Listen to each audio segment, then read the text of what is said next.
नमस्कार, जय श्री कृष्ण, राधे राधे। दोस्तों, भगवान श्री कृष्ण ने राधा से क्यों नहीं किया था विवाह? जी हाँ दोस्तों, अगर आप जानना चाहते हैं कि आखिर कृष्ण ने राधा से क्यों नहीं किया था विवाह, तो देखते रहिए हमारे इस वीडियो को।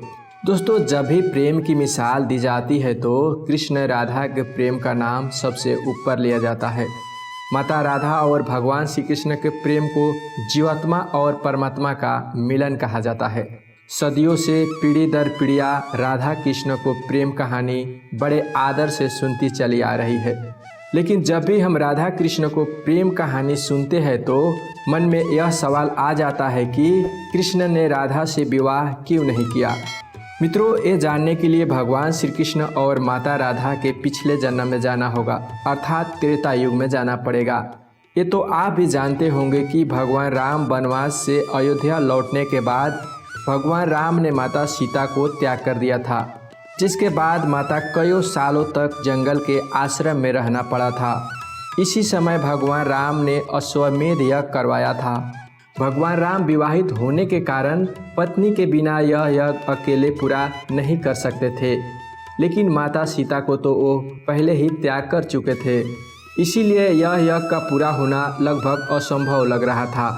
तब आचार्य वशिष्ठ ने कहा, तब सोने के सीता जी का मूर्ति बनाकर इस यज्ञ को पूरा किया गया। दोस्तों, यह यज्ञ तो पूरा हो गया, लेकिन सोने के सीता माता सीता को याद दिलाती रही। तो भगवान राम जी ने सोचा, क्यों न यह सोने के सीता को सरयू नदी में विसर्जित कर दिया जाए। सोने के सीता को जब सरयू नदी में ले जाया जा रहा था, तब सोने के सीता ने श्री राम से बोले, महाराज, आपने मेरा तो त्याग कर दिया है। मैं 11.5 साल से आपके वियोग में जी रहा हूँ। कम से कम इस सोने के मूर्ति के रूप में मुझे आपके पास रख लो। यह सुन के श्री राम जी ने कहा, हे सीते, जितने साल का वियोग तुमने मेरे लिए इस जन्म में सहा है, अगले जन्म में उतना ही साल तुम्हारे साथ बिताऊंगा। दोस्तों, हमारा इस वीडियो को लाइक और चैनल को सब्सक्राइब जरूर कर देना। दोस्तों, त्रेतायुग में भाद्रपद कृष्ण अष्टमी तिथि की घनघोर अंधेरी आधी रात को रोहिणी नक्षत्र में मथुरा के कारागार में वासुदेव की पत्नी देवकी के गर्भ से भगवान श्री कृष्ण ने जन्म लिया। उसी समय यमुना के निकट श्रावल ग्राम में वृषभानु और कीर्ति के यहाँ माता सीता रूपी राधा के रूप में जन्म लिया। दोस्तों, पौराणिक कथाओं के मुताबिक जब राधा कृष्ण बालपन में मिले थे, तभी उन्हें अपने प्रेम का आभास हो गया था। राधा श्री कृष्ण के बचपन का प्यारी थी। राधा को यह एहसास हो गया था कि श्री कृष्ण भगवान है और वह श्री कृष्ण के प्रति एक भक्त की तरह थी। वह भक्ति भाव से खो चुकी थी, जिसे कई बार लोग भौतिक प्रेम समझ लेते हैं। इसीलिए कुछ का मानना है कि राधा और श्री कृष्ण के बीच विवाह का सवाल पैदा ही नहीं होता है।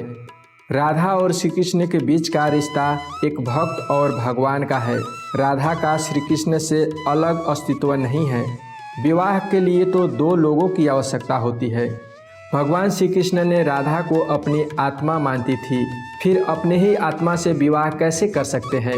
श्री कृष्ण का आशय था कि वह और राधा एक ही है, उनका अलग अलग अस्तित्व नहीं है। दोस्तों, कहा जाता है कि श्री कृष्ण को केवल 2 ही चीज़ें सबसे ज़्यादा प्रिय थी।